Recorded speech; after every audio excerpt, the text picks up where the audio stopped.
Bab 445 bersama-sama. Langit bintang ini adalah peta raksasa dari seluruh alam semesta. Peta ini tak memiliki batas. Dengan kekuatannya saat ini, Sander bahkan tak bisa melihat ujungnya. Di antara peta itu, dia melihat beberapa wilayah yang familiar seperti alam semesta nyata, alam semesta Guanxuan, dan puluhan ribu dunia langit. Pria itu amat terkejut dan hampir tak bisa mempercayainya. Sebab, dia menyadari bahwa semua alam semesta tersebut, termasuk Bima Sakti, cuma menempati kurang dari 1% dari peta bintang ini. Kurang dari 1%, apa artinya itu? Sander menatap peta di depannya dengan perasaan yang luar biasa terkejut. Berhubung teringat sesuatu, dia menoleh ke arah Maura dan melontarkan pertanyaan, "Kak Maura, apa ini?" Maura menjawab, "Ini adalah peta alam semesta." Pria itu melontarkan pertanyaan dengan bingung, "Peta alam semesta?" Maura mengangguk perlahan. "Ini adalah gambaran keseluruhan alam semesta yang diketahui. Ini digambar oleh orang asing dengan kemampuan khusus yang bisa berpindah antar batas alam semesta dengan bebas. Dia mengembara ke banyak alam semesta dan menggambar peta ini." Sander melihat peta itu dan tersenyum kecut. Tak disangka, alam semesta Guanxuan dan alam semesta nyata ternyata amat kecil. Maura berucap sambil menyunggingkan senyuman, "Memang amat kecil. Peta ini bahkan bukan versi akhirnya." Usai menjelaskan, dia menunjuk ke wilayah hitam di bagian selatan peta. Tempat ini, namanya sebagai zona terlarang. Penjelajah itu menandainya sebagai wilayah khusus karena dia tak bisa memasuki daerah tersebut.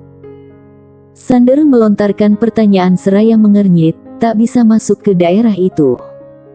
Wanita itu mengangguk, "Ya." Sander melontarkan pertanyaan, "Apa sangat berbahaya?" Maura menjelaskan sembari menyunggingkan senyuman, "Di tempat ini, ada sebuah kerajaan kuno yang amat misterius. Mereka memperkuat batas alam semesta mereka dengan segel tambahan, melarang penduduk mereka keluar dan orang luar masuk. Sebenarnya, penjelajah itu tak bisa masuk karena nasib buruknya. Pada waktu itu, kerajaan tersebut melahirkan seorang tokoh hebat, yang kemudian menciptakan sebuah klan baru dan memulai halaman baru dalam buku silsilah keluarganya." Pria itu berkedip, "Halaman baru dalam buku silsilah?" Maura menanggapi sambil menyunggingkan senyuman, "Ya, keluarga kuno ini punya leluhur yang luar biasa. Keturunannya juga melahirkan seorang tokoh hebat. Tapi, terjadi beberapa konflik internal, jadi tokoh hebat itu meninggalkan keluarga dan memulai halaman baru dalam buku silsilah keluarganya." Sander tersenyum dan menggeleng. Membuka halaman baru dalam buku silsilah memang sesuatu yang luar biasa. Lantaran teringat sesuatu, pria itu tiba-tiba melontarkan pertanyaan, "Kenapa mereka tak membiarkan orang luar masuk?" Maura menjelaskan seraya menyunggingkan senyuman, "Karena ada energi khusus yang ingin mereka lindungi." Sander melontarkan pertanyaan, "Kak Maura pernah ke sana?" Wanita itu menjawab sambil menyunggingkan senyuman, "Ya." Sander bertanya lagi, "Apa orang-orang di sana bisa mengalahkanmu?" Maura menyunggingkan senyuman tipis dan berkedip, "Menurutmu?" Sander menjawab seraya tersenyum, "Tentu saja tak bisa." Maura menyunggingkan senyuman lagi, lalu berucap, "Kerajaan kuno ini sangat istimewa. Kamu harus siap mental. Siapa tahu mereka keluar." Sander secara refleks berucap, "Bukankah ada Kak Maura?" Hanya saja, dia tiba-tiba berhenti berbicara. Maura tersenyum, seolah-olah tak mendengar ucapannya. Dia menunjuk ke wilayah lain di peta. "Lihat bagian utara ini. Di ujung utara alam semesta, ada sebuah kuil kuno. Di dalam kuil ini, ada sekelompok biksu yang menjalani kehidupan penuh penderitaan. Setiap beberapa waktu, mereka akan melakukan ziarah ke utara. Setiap ziarah itu berlangsung, setidaknya 1000 tahun. 1000 tahun. Ekspresi Sander berubah drastis. Maura tersenyum dan menambahkan, "Tahukah kamu seberapa kuat para biksu yang menjalani kehidupan penuh penderitaan itu?" Sander tampak menggeleng. Wanita itu melanjutkan, Mungkin ini akan mengubah pemahamanmu tentang kekuatan. Sander tertegun. Maura menunjuk ke arah timur peta. Di wilayah timur ini, ada sebuah pemakaman yang berisi para ahli misterius dengan identitas yang tidak diketahui. Setiap beberapa waktu, akan ada ahli yang bangkit dari sana. Sander meliriknya dan berucap pelan, "Kak Maura, kenapa kamu memberitahuku semua ini?" Maura membalas sambil tersenyum, "Aku memberitahumu ini agar kamu menyadari betapa luasnya alam semesta dan agar kamu siap secara mental." Sander mengangguk pelan, tidak berkata apa-apa. Maura melanjutkan, "Selain itu, ada juga orang-orang yang kamu kenal sebagai pembalik waktu. Kekuatan mereka jauh lebih besar dari yang kamu bayangkan." Sander berucap pelan, "Perjalananku masih panjang." Maura mengangguk, "Benar." Sander pun tersenyum kecut. "Tiba-tiba, aku merasa beban ini sangat besar." Maura tersenyum sambil berucap, "Punya tekanan itu tidak selalu buruk." Kemudian, dia membuka telapak tangannya.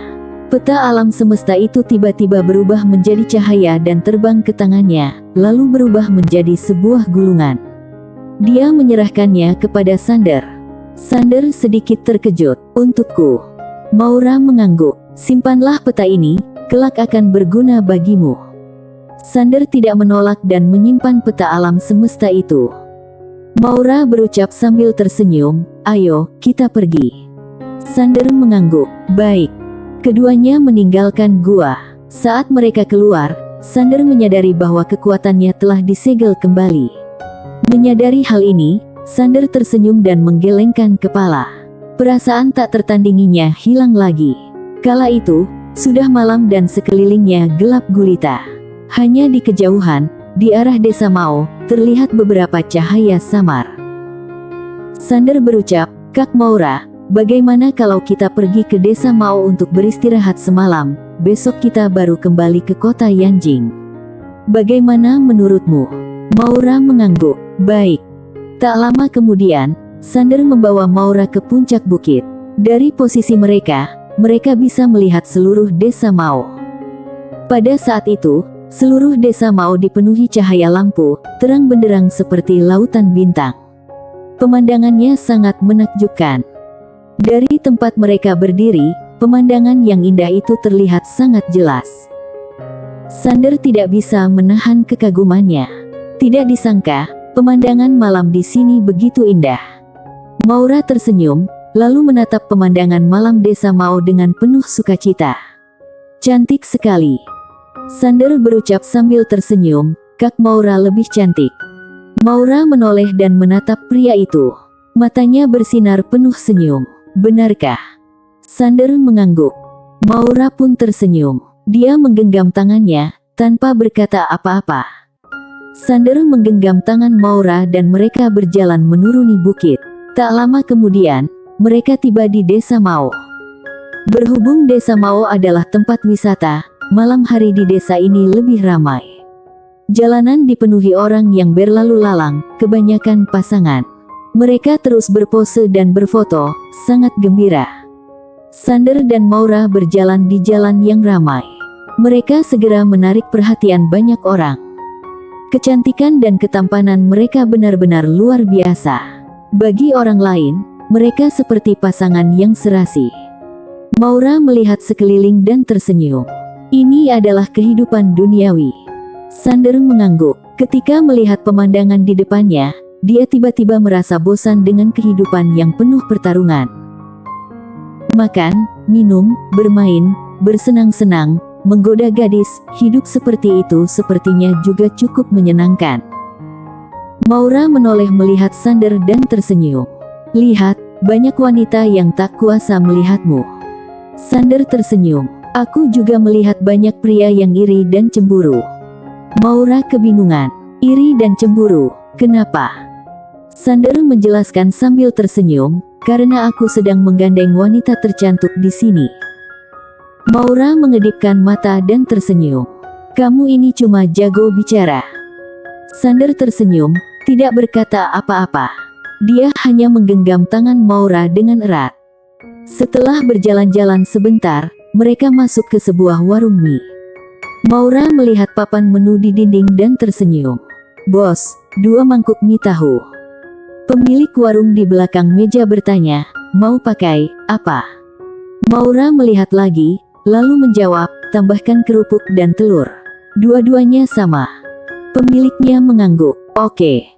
Maura membawa Sander duduk. Saat itu, Sander tiba-tiba bertanya, Kak Maura, apakah sumber leluhur itu banyak pada zaman dulu?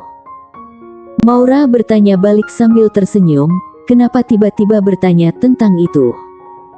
Sander menjawab, aku ingin mendapatkan lebih banyak. Maura menggelengkan kepala, mimpi saja. Sander mengernyitkan alis, sangat sedikit. Maura mengangguk, bukan hanya pada zaman sekarang, bahkan 50 miliar tahun yang lalu, itu sudah sangat langka. Bukan hanya sumber leluhur, sumber tahu juga sangat langka. Sander berucap pelan, sayang sekali. Jika bisa mendapatkan lebih banyak sumber leluhur, dia bisa melatih banyak ahli tingkat tinggi. Benda itu benar-benar luar biasa. Saat Sander tenggelam dalam pikirannya, pemilik warung membawa 2 mangkuk mie ke meja mereka.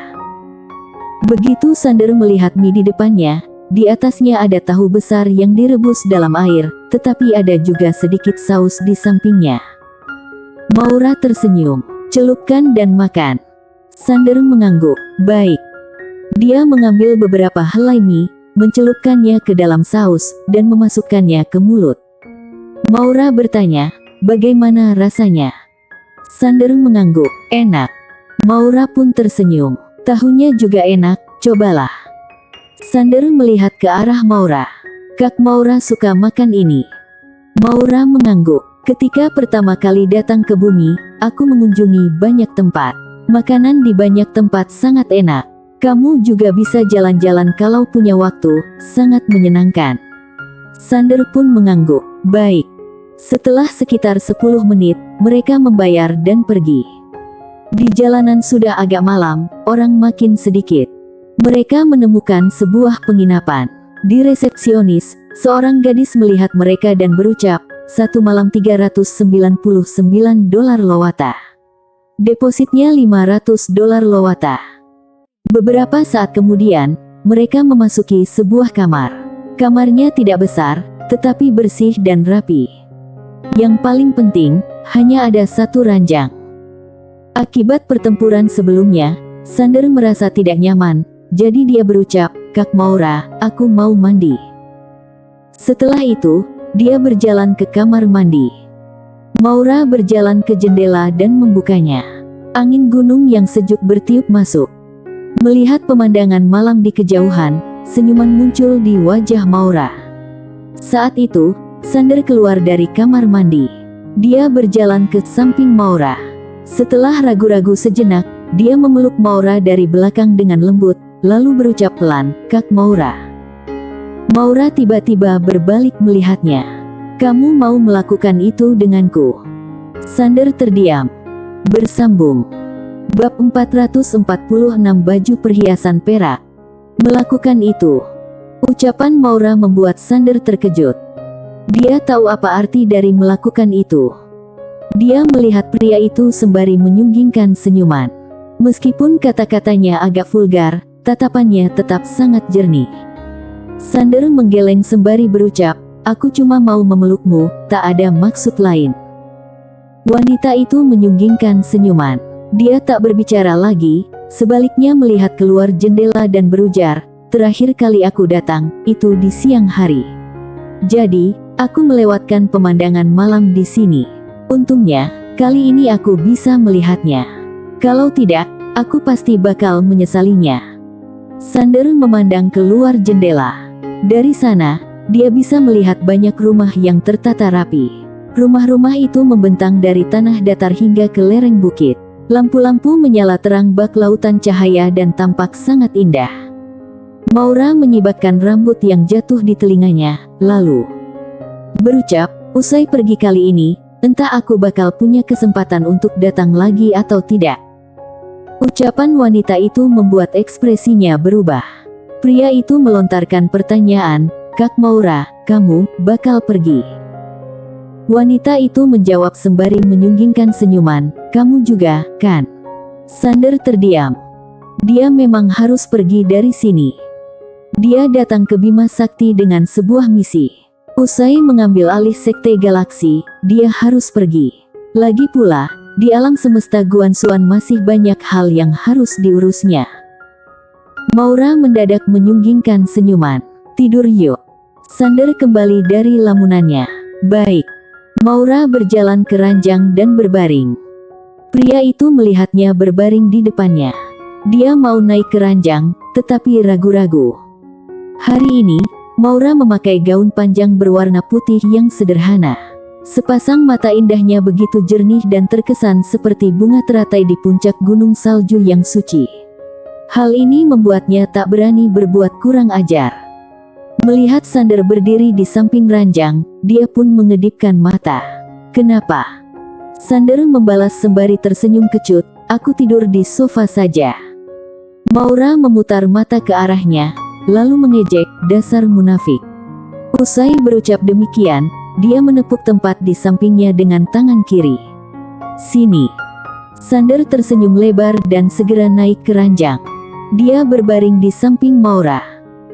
Wanita itu langsung berbaring di lengannya, lalu menyandarkan kepala di dadanya dan berucap pelan, "Jangan berpikir macam-macam.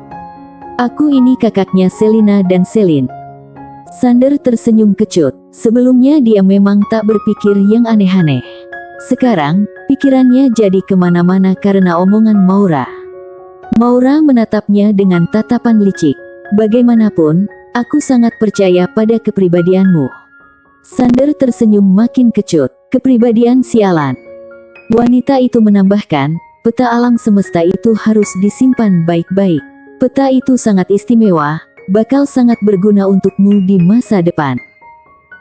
Sander mengangguk seraya berjanji, "Baik." Dia pun berucap, "Tidur." Sander tampak menggeleng. "Tak bisa tidur." Maura bertanya, "Kenapa?" Pria itu menjawab, "Bisa bantu menenangkan garis keturunan iblis gilaku. Itu selalu mengganggu pikiranku." Garis keturunan iblis gila disalahkannya lagi. Maura berbicara sambil tersenyum, "Bocah, berapa lama lagi kamu bakal menyalahkan garis keturunan iblis gilamu?" Sander tersenyum sambil menggeleng. Dia memeluk wanita dalam buayannya. Dia benar-benar bahagia sekaligus merasa tersiksa. Dia bahagia karena bisa memeluk wanita cantik, tetapi tersiksa karena tidak bisa melakukan apa-apa. Sungguh menyiksa. Berhubung terpikir sesuatu, Sander bertanya, "Kak Maura, kamu masih bisa menahan bencana alam semesta berapa lama lagi?" Maura menjawab sambil tersenyum, "Kenapa tiba-tiba tanya itu?" Sander menjawab, "Penasaran saja." Maura tersenyum lagi, lalu menjelaskan, "Akhir-akhir ini kamu juga lelah, istirahatlah dengan baik." Sander mengernyit, tetapi dia tidak bertanya lebih lanjut. Pria itu perlahan-lahan menutup matanya. Seperti yang Maura katakan, dia memang agak lelah akhir-akhir ini. Tak lama kemudian, Sander tertidur. Kala itu, Maura yang berada di pelukannya tiba-tiba membuka matanya perlahan. Dia menatap orang di dekatnya. Senyuman manis terukir di wajahnya. Mereka berdua tidur sambil berpelukan. Malam itu, Sander bermimpi aneh. Pagi hari, saat cahaya matahari masuk ke dalam kamar, Sander perlahan membuka matanya. Dia melihat Maura yang meringkuk seperti kucing di pelukannya. Sander tersenyum, lalu menunduk dan memberikan ciuman lembut di dahi Maura. Saat itu, Maura perlahan membuka matanya. Dia menatap Sander seraya bertanya, "Sudah bangun?" Sander pun mengangguk. "Kita harus kembali ke kota Yanjing." Maura berucap sambil tersenyum, "Baiklah." Keduanya segera bangun. Tak lama kemudian, mereka sudah di jalanan. Saat melewati sebuah toko, Maura tiba-tiba melihat ke dalam. Di sana, tergantung beberapa pakaian tradisional khusus wanita Mao. Melihat pakaian-pakaian itu, mata Maura tampak berbinar-binar. Sander bertanya sambil tersenyum, "Mau coba?" Maura tampak mengangguk, "Iya." Sander pun menarik tangan wanita itu dan masuk ke dalam toko. Pemilik toko adalah seorang wanita berpakaian tradisional Mao. Usianya tidak terlalu tua, parasnya cantik dan dia tampak tersenyum. Wanita itu melihat ke arah Maura. Ketika melihat Maura, dia sedikit terkejut. Dia melihat ke Sander dan berkata sambil tersenyum, "Ganteng, pacarmu cantik sekali." "Pacar?" Sander tertawa terbahak-bahak sebelum bertanya, "Benarkah?" Kemudian, dia menggenggam tangan Maura. Maura menoleh ke arahnya. Senyuman tipis muncul di wajahnya. Wanita Mao itu melihat ke arah Maura, lalu bertanya, "Nona, mau coba pakaian Mao?" Maura mengangguk sambil berucap, "Lia." Penjual itu memuji seraya tersenyum, "Pakaian Mao di sini tidak ada yang cocok untukmu." Maura terkejut. Orang itu melanjutkan, "Tunggu sebentar." Setelah itu, dia berlari masuk ke dalam. Tak lama kemudian, wanita Mao itu kembali dengan membawa sebuah kotak. Dia membuka kotak itu. Di dalamnya, ada pakaian Mao yang jauh lebih indah dan dilengkapi dengan banyak perhiasan perak. Melihat pakaian itu, mata Maura sontak berbinar-binar. Wanita itu bertanya sambil tersenyum, "Nona, mau coba yang ini?" Maura melihatnya dan bertanya dengan kaget, "Baju perhiasan perak, ini baju pengantinmu." Wanita Mao itu mengangguk, "Lia." Maura tersenyum, lalu menolak, "Kalau itu baju pengantinmu, mana mungkin aku akan memakainya." Dia berucap sambil tersenyum, "Tidak apa-apa. Aku juga ingin melihat, ketika memakai pakaian Mao yang indah ini, orang secantik kamu akan terlihat seperti apa. Ayo, kita ke dalam, untuk mencobanya." Usai berucap demikian, dia mengangkat pakaian itu dan menarik Maura masuk ke dalam. Melihat mereka masuk ke dalam, Sander tersenyum dan sedikit antusias. Tak lama kemudian, Maura keluar dari dalam. Begitu melihat Maura, Sander terkejut hingga tak bisa berkata-kata. Saat ini, Maura mengenakan mahkota perak di kepalanya. Mahkota itu terbuat dari perak yang sangat indah, dengan hiasan perak yang menjuntai seperti tirai di depan dahi dan telinganya. Saat dia bergerak, hiasan perak itu berbenturan dan menghasilkan suara dentingan yang sangat merdu. Sementara itu, dia mengenakan pakaian tradisional Mao berwarna merah cerah dengan aksen biru yang semuanya dijahit tangan dengan sangat indah. Pakaian itu dihiasi dengan berbagai pola yang sangat cantik dan hidup. Di lehernya, terdapat kalung perak yang memancarkan kilauan lembut dan tampak sangat memukau. Berhubung pakaian Mao ini hanya sepanjang 3/4, pergelangan tangan dan kakinya yang putih terlihat jelas. Kulitnya yang memang sudah sangat putih, kini disinai oleh kilauan perak sehingga terlihat seputih salju dan seindah giok. Sungguh memesona. Cantik. Melihat Maura di depannya, Sander terpesona. Kecantikan Maura yang klasik dan elegan, kini berubah menjadi gaya yang berbeda. Dia tampak memesona dan penuh semangat dalam pakaian Mao ini. Melihat tatapan pria itu, Maura tersenyum manis. "Cantik, tidak?" Sander berjalan mendekatinya. Dia mengangguk seraya memuji, "Sangat cantik." Mendengar kata-kata Sander, senyuman di wajah Maura makin lebar. Di samping, penjual itu juga memuji, "Kakak ini sangat cantik. Kalau kamu mengenakan pakaian Mao ini keluar, pasti banyak pria Mao yang tergila-gila padamu." Maura tersenyum tipis. Ketika melihat dirinya di cermin tidak jauh dari sana, hatinya penuh kegembiraan. Wajahnya tampak berseri-seri. Saat itu, wanita Mao itu tiba-tiba bertanya kepada Sander, "Kak, kamu mau coba pakaian Mao juga? Aku bisa mengambil foto kalian berdua."